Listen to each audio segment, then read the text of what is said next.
The last screening. When people ask what a picture house smells like, I say it depends on what you're losing. On most nights, it's butter and dust and carpet shampoo. On the nights when nothing goes wrong, there's the warm hum of the projector and a sweetness from the lobby that forgives the rest. But on the nights when something is ending, you smell the glue they used in 1978 to stick the red velvet to the walls. You smell the copper of a socket that needs replacing and the ghost of rain that snuck in through the vents 20 years ago and never left. Grief has a scent if you work with machines long enough. My name is Daniel, and I run the Orion and Old Art Deco Cinema on the corner of Lake and Third. My father bought it when ticket stubs were still paper and teenagers hid under coats to sneak into R-rated films. For the last 4 years, it's been my job to keep the lights pretending this block is immortal. We show retrospectives, we host festivals, we rent the place to people who want their wedding vows to sound like dialogue. My wife, Hannah, is an architect who specializes in historic restorations. She knows how to coax light to behave around old corners. She knows how to ask a building what it wants without sounding like a tourist. We met in line for a reissue of Wings of Desire, me with a box of screws in my back pocket, her with a pencil stuck in her hair like a small antenna tuned for mistakes. I told a joke about angels needing union cards. She laughed the way people do when laughter feels like permission. We fell into a life the way some people fall into a good chair. This story is about the last year, but to tell it straight, I need to begin with a letter that wasn't addressed to me. The Orion had won a small grant from the city, a pilot program for revitalizing cultural assets, which is the kind of phrase that makes accountants feel warm. The grant came with a consultant, a creative partner, the city insisted would help us activate programming. His name was Rowan Ellis. He was the sort of handsome that only exists where budgets hide. Mid-40s, careful stubble, teeth that had obviously read reviews about themselves. He'd worked on pop-up screenings and brand activations. He said community with that metabolism only men who never cleaned bathrooms can sustain. The first time I saw him, he was standing under our marquee holding a cup of coffee like it was auditioning. It was October. The wind bullied the leaves down Third and made the neon flicker. He smiled as if the building had greeted him personally. "Hannah," he said when she came up the sidewalk, "this place is begging to be loved." She introduced us with a small softness at the edge of her voice I told myself I was imagining. "Rowan, this is Daniel. He runs the Miracle." "Miracles need packaging," he said cheerfully, and I decided not to dislike him yet, because I still believed in efficient meetings. We had a renovation plan that winter that felt like a prom night promise. Hannah had drawn new seats that looked old, a lobby reconfiguration that respected the original terrazzo floor, and a projector booth update that wouldn't make the machines revolt. Rowan's job was programming, turning our calendar into something that would make sponsors call us back. He did, in fairness, good work. The December Noir series sold out. He found a way to partner with the high school's media class. He wrote copy for our newsletter that made our broken plumbing sound like a choice. He also had a knack for leaning too close to the person he was convincing. He'd angle his body to include you and exclude your defenses and say your name a lot, the way a magician says, "Look here," so he can use the hand you're not watching. The first mistake was small enough to survive denial. The concession stand after a Friday double feature, Double Indemnity, and Chinatown. The kind of lineup that makes old men whisper truths. We were counting the register when I found, underneath a stack of branded napkins, a blue silk scarf. Hannah's. I know because I'd bought it in Montreal, and she draped it around our bedroom mirror for a month, as if color makes time behave. "Hannah," I called, "you left your scarf." She looked up from her laptop on the lobby sofa, distracted. "Did I?" She stood, crossed to me, took it, and looped it around her neck. I expected a thanks. Instead, she said carelessly, "Probably not mine." She smiled too brightly. "A copycat scarf." She had never lied to me about an object before. I let it go the way you let go of a penny into a well, because you're trying to convince yourself it's tradition and not superstition. The second mistake had a signature. Rowan started emailing publicity drafts directly to her, not me, about my programming on my domain. as if I were the intern whose feelings needed to be managed with snacks. I found the first thread by accident, looking for a receipt to forward to our accountant. Subject: January, Slate love these. Body: H, I'm thinking we bowled the Valentine's week with a late-night live score. You and I after could map the spring series. There's a bar near the Lake Quiet Corner, decent whiskey. There is nothing illegal about any of those words. They are simply a type of grammar people use when they want to say more than one thing at once. I asked Hannah about it. We were brushing our teeth in our small bathroom where the mirror fogs regardless of temperature. He's writing to you about programming, I said, spitting. That's my job. She rinsed her mouth, then my toothbrush, and set it in its cup as if she were setting a prop for a scene where civility wins. He copies you, she said. He just wants to keep things moving. He asked you to map the spring series at a bar, I said. That's how people talk, she said. He's all adjectives. It doesn't mean anything.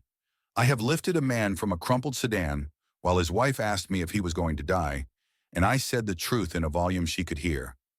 I know what words can and cannot mean.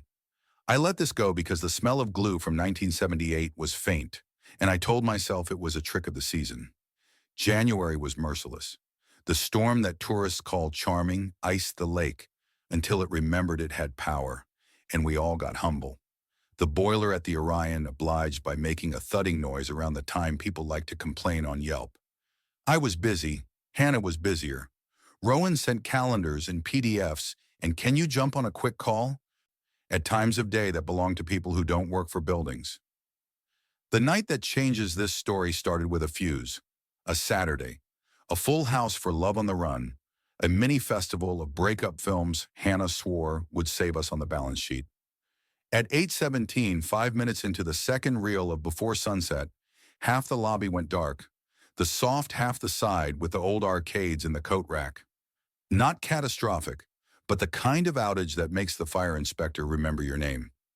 I grabbed the flashlight we keep behind the popcorn warmer and cut through the side door to the basement.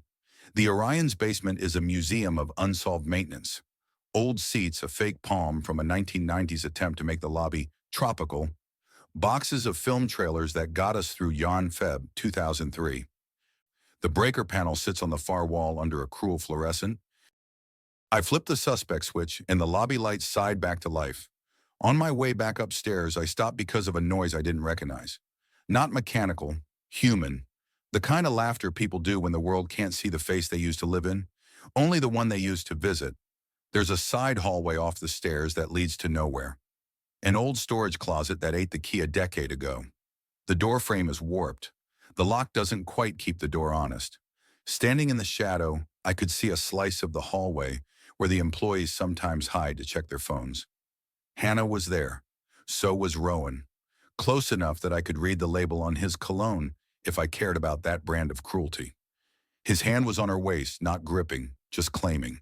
Her eyes were up toward him, open in the way people are when they've convinced themselves they've earned what they want. 5 minutes, she whispered. Then I need to get back before Daniel checks the manifest. Let him check, Rowan said, his thumb drawing a slow circle on fabric I had washed 2 days prior. He checks everything. I didn't walk in and force the scene to change its rating. I didn't throw a punch and turn it into the kind of story men like to tell to avoid the part where they were the last to know. I stepped back into the stairwell like a man avoiding a low beam. I went upstairs, walked behind the counter, told Maria to take her break, and served 2 couples hot chocolate as if none of this mattered, because a building like mine notices when you try to make it about you. I knew before that moment. The scarf, the emails, the way she turned off one of our bedside lamps 3 nights running as if declaring a truce with darkness. But knowledge is not the same as witnessing. Witnessing is when the city finally says, fine, I'll put it in the window. After the last patron left and the crew clattered through closing, I set the lobby to night mode and stood under the marquee with the keys in my hand. Snow had returned to polite small flakes, like handshakes. Hannah stepped out, zipped her coat, and looked at me the way people look at dogs that have filled a complicated role. I saw you, I said. Her breath showed like a contract. In the side hall, I said. He touched you like a solution. She didn't blush. She didn't deny. She didn't ask which part. I'm sorry, she said, automatic, like a safety drill. For which version? I asked. For being careless, and she said. For being careful. For lying to your face and to mine. Do you love him? I asked. I don't know what that word is worth to you right now, she said, and I respected the sentence more than she wanted me to. I feel seen. I feel like I'm not the person in the credits no one reads. You're the reason the lights work, I said. I know, she said, but it began to feel like I was only the person who made other people look good. What are we doing, Hannah? She tucked a strand of hair under her hat the way she does when she's trying to land a plane and win. I don't know, she said, and that was again the most honest possible answer. I didn't sleep well. I made a pot of coffee at 3 and watched it go cold as if it would teach me stoicism. At 6, I wrote a list the way men like me do when the world has pointed out our lack of imagination. Fixable. The lobby sconces, the seats squeak in row J, the sound bleed from house 2, my appetite for control, our calendar. Not fixable.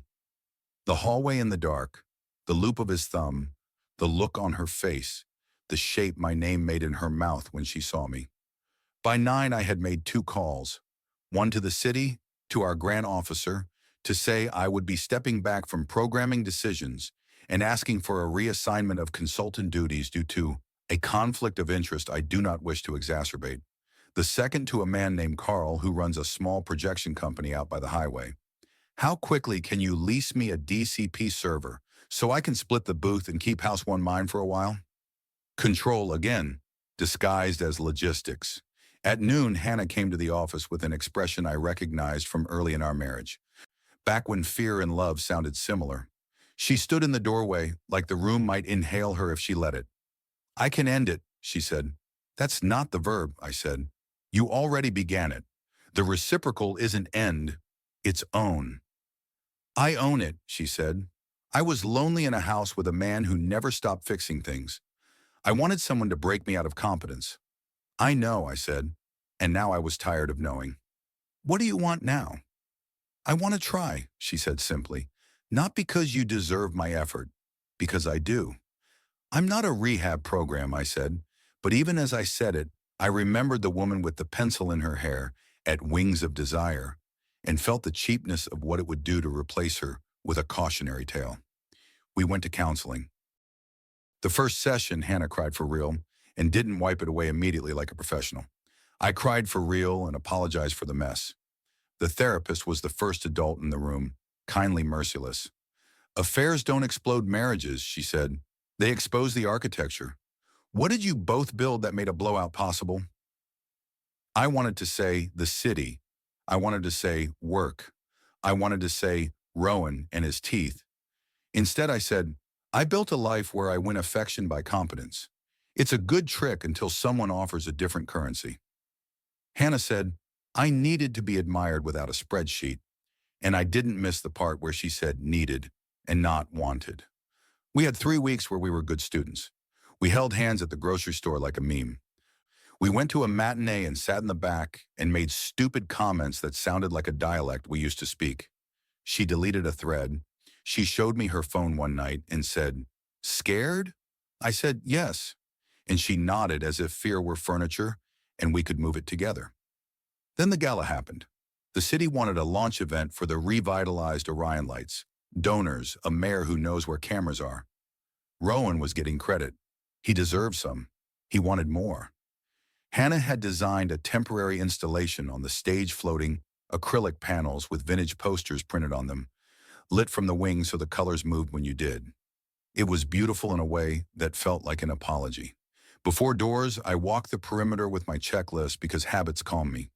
I checked the ADA ramp, the extinguisher tags, the soundboard. I checked the shelf where we keep the emergency flashlight. On that shelf, propped against the wall, was an envelope. My name on the front. Inside, 2 tickets to a theater across town, Rowan's new pop-up, starting next month. A handwritten note. Say, if you're going to hate me, do it with taste. R. I pictured him writing the letters carefully to look careless, the thing men like him practice. I put the note back in the envelope. I put the envelope back on the shelf. I finished my checklist. The night did what nights like that do. Made greedy people feel generous and generous people feel noticed. The mayor mispronounced my last name. The press photos forgot to include the staff who had wiped down the rails. A donor made a toast that sounded like a peppy ransom note. Hannah shined. She wore a black dress that understood what a neck is for. During a cluster near the stage, I saw Rowan put his hand to the small of her back to move her through a knot of guests, and I had to hold on to the edge of the tech table to keep from rewriting my life in public. I lasted until speeches. Then I went to the booth, closed the door, and threaded the projector for the last montage, a 5-minute love letter Hannah had edited herself out of our archives. Kisses and trains and rain, faces and old light that didn't beg anyone to clap. I ran it 3 times for sound. On the 4th, I turned the bulb on and let the audience have it. Down in the auditorium, people did the thing I live for. They went quiet together for something that isn't about themselves. In the beam of light between the booth and the screen, dust floated like evidence of mercy. And in that moment, I knew what to do. After the applause, I found Hannah in the wings and told her I needed her in the lobby for a donor photo. That was a lie. I led her to the office and shut the door. I set the envelope on the desk. "What is this?" I asked, calmly enough to fool neither of us. She read. She blinked. She began, but didn't finish, because I didn't let her. "I'm done," I said. "Not because of this note, not because of that haul, because of the person I become trying to keep up with your hunger to be seen. I love you, and I'm not a gallery." She sat carefully, as if the chair were auditioning for a role as witness. "You're leaving me?" "I'm leaving the version of us that keeps handing microphones to people we didn't invite," I said. "You can come with me if you want, but the invitation has a time." "What does that mean?" she asked. "It means I'm stepping back," I said. "From this," I gestured wide, meaning the theater, the calendar, my habit of being useful until I disappear. "From programming, from rescue as a lifestyle. I'm hiring a GM. I'm taking a month away. I'm going to my brother's place by the river, where the biggest decision is whether the kettle shrieks. If you want to meet me there after 7 days with your phone turned off and your own suitcase packed with something other than apology, do it. If you don't, don't. But I won't hold this building up with my back while you decide if I'm an exhibit." She looked at me the way people look at a screen when the hero survives, in a way that makes the whole film make sense. "You're serious." "I'm finally useful to us," I said. "I can cut it off," she said, small. "I can block him. I can—" "Those are verbs you use with habits," I said. "I'm asking you for a noun. Choose a life." She laughed and cried at the same time, the sound I had fallen in love with. "I don't know how." "I didn't either," I said, until the light hit the dust just now and I remembered who I was before I thought competence would save me. We didn't go back out together. The gala ended without me. The photos contained my building, not my face. I went home, put 3 shirts and 2 books into a bag, locked the Orion, and left Hannah in a house full of good furniture and bad metaphors. At the river, time didn't heal anything. It did something better. It made the wound honest. I cooked eggs slowly. I read a detective novel like I wasn't going to use it as ammunition. I walked a path where the maples held their leaves as if refusing to learn humility. I wrote a list where the only item was want. On the 4th day, a text. "I'm sorry." On the 5th, a photo of the dog we had not adopted, which felt like a threat and a promise. On the 6th, nothing. On the 7th, at dusk, when the sky practiced being a screen and the river practiced applause, a car door shut on the gravel drive. She stood at the fence with a suitcase and no makeup and the look of a person who finally understands what nouns are for. "I didn't bring my phone," she said. "Good," I said. "I told Rowan to go sell his lights somewhere else," she said. "Good," I said. "I told the city I'd resign the contract if they insisted he stay," she said. "Good, Acha," I said, though the part of me that runs buildings flinched at the thought of money. The better part kept quiet. We made tea in a kitchen that hadn't learned our voices yet. We sat. We didn't kiss because we weren't a montage. We did the ugly work. What did you feel? What did you need? Where did I go? What did I miss? Who are we when no one is clapping? She said the line I'd waited a year to hear. I chose you today when no one was watching. I wish I could tell you that that's enough, that we drove back and the credits rolled over the marquee. It isn't. It never is. We still had to sell the story to our bones every morning. We still had to endure the emails that accidentally found us. We still had to sit in counseling and confess small cruelties, like cigarette burns on good fabric. But 3 months later, at the Orion, the boiler stopped thudding, the seats stopped squeaking, and I learned to hand someone else the clipboard.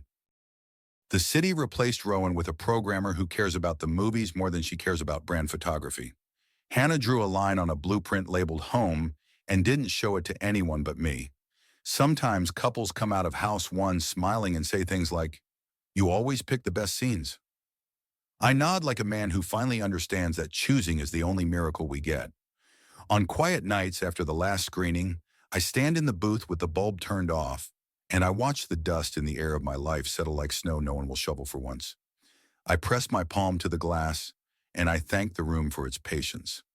And when Hannah stays late finishing a drawing at the office, and I bring her a sandwich at 11, I place it on the desk, and this is important. I do not inventory her. I listen. I ask how the light is behaving around the old corners. She tells me. Sometimes she says she is still afraid she will disappear when no one says her name. I say it then, the way you say a title under your breath when the film starts, because you want to remember where you are. The last screening is never the last. That's the trick. Buildings keep breathing if you let them. Marriages do too. You don't fix the glue from 1978. You work around it. You let the room smell like what it lost and what it kept at the same time. You open the doors, you tear the tickets, you run the beam, you stand in it together, dust and light, and you try again to be more than props in your own lobby. If you made it to the end of this story, thank you. It means a lot. New stories like this one are posted every single day, so make sure you subscribe to the channel and turn on the notification bell so you never miss one. And if this story touched you, please give it a like. It really helps more people find our content.